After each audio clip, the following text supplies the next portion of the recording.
I think there are opportunities to work globally way beyond where we're at.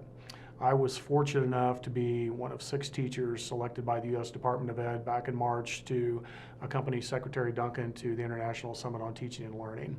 And it was a fascinating journey for a variety of different reasons, but I'll focus on 3. The world body came together and said, here are the 3 most important things that we're focused on right now. Number 1 is teacher leadership.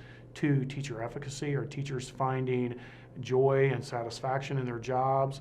But the 3rd point, I think, was the driving force behind the other 2, and it was the need to innovate.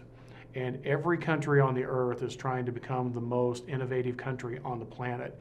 And that should be exciting and scary at the same time, because we're trying to figure out where we're at in that line of train cars. And we want to put our kids first and foremost, I think, but also understand that doesn't mean you're doing it to take advantage of anyone else. So I think there are opportunities.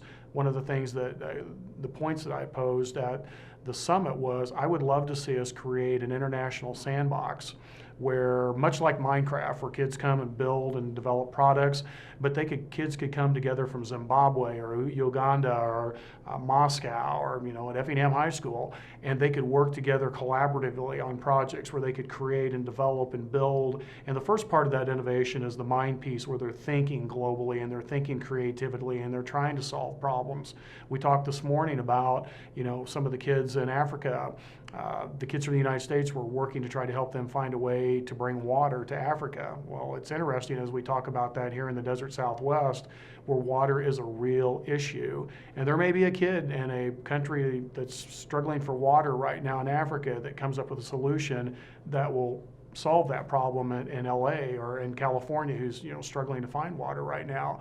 So I really think global leaders should be working together to find a way to let these kids and teachers connect in a safe environment. We're doing that in my high school this year for the first time, where we're developing a level 2 innovation class, and my kids do a lot of really impressive work with 3D printing, filmmaking. We're doing a lot with metalwork now, writing. We're blessed to have tools. And one of the things we want to find is a way to connect with X number of schools around the world that don't have those tools, but they have those kids. And if we can connect their kids with my kids, then all we have to do is give them an IP address to a 3D printer or to something else, and we can co-create and collaborate those pieces and ship them out.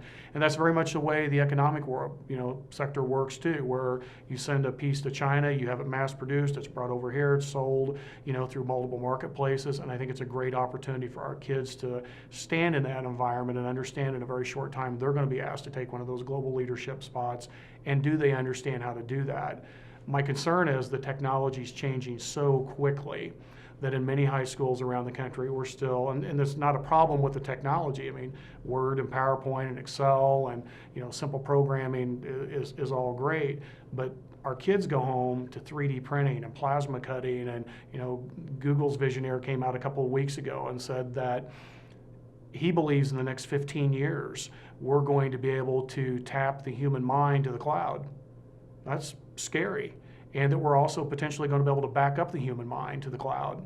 And so are we preparing our kids for 15 years? Because that's a kid in preschool right now.